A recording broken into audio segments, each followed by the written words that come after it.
It's very interesting when players play with the game while they're playing the game, because you're kind of doing them simultaneously. They're kind of intertangled and nested. And I think that's where it's also something that human beings are very, very good at, is pushing out the edges of the rules and trying to get the rules to wrap around themselves and to do strange things, because we are playful creatures. So I think it's very exciting when players find interesting ways to play with the game. Hey mates, Rita the Sun here. Today, let's discuss the types of attention to details in video games and their impact on players' experience.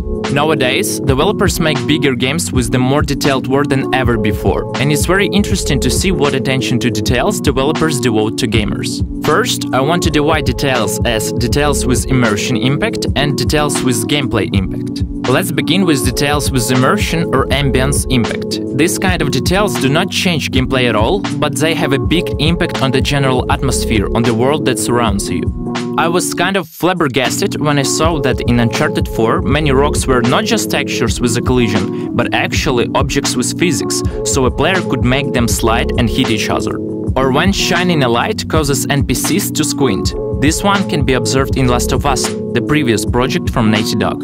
Other few beautiful examples. In Horizon Zero Dawn from the Guerrilla Games studio, you can fight ants on trees carrying leaves up and down. Or Hitman 2016, where broken mirrors still accurately reflect. And here I'd like to notice that getting actual real-time reflections in games is pretty difficult without a massive performance hit, because real-time mirrors require the game to render the scene from a different perspective.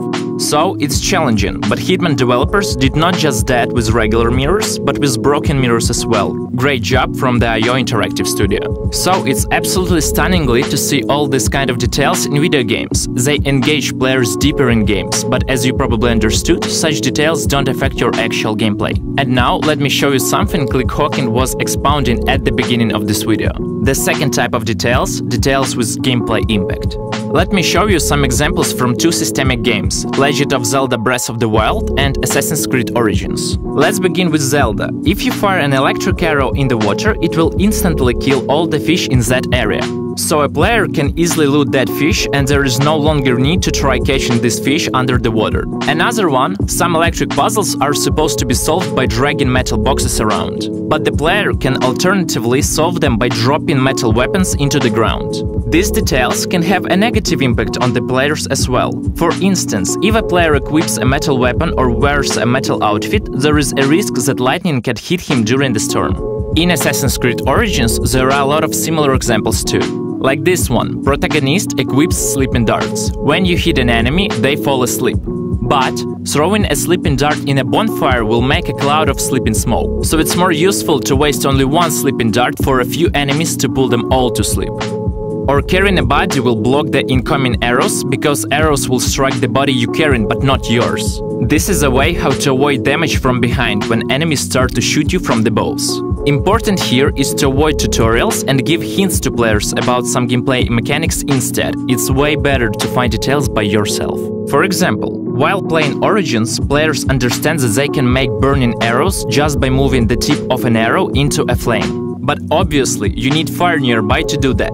And then, some gamers might remember that they can use a torch anytime. Players ask themselves, if I drop my torch on the ground and hold the tip of an arrow near the fire, will it work? Well, actually the answer is yes, and now they know how to make fire arrows anytime they need it. All this attention to details are the index of quality for gamers who appreciate and love different new gameplay opportunities, since they open additional variants to play. Also, these details are a good marketing instrument, because many players love details in video games and they search and share this information with others. Kind of similar situation we have with Easter eggs.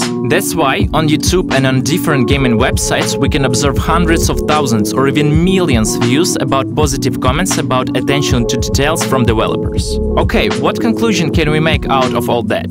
Both types of details are great and very important, but details with gameplay impact are more interesting to notice if you ask me, because they literally affect your gameplay. Hint for developers: just do as many gameplay details as possible, it will increase gameplay opportunities and quality level.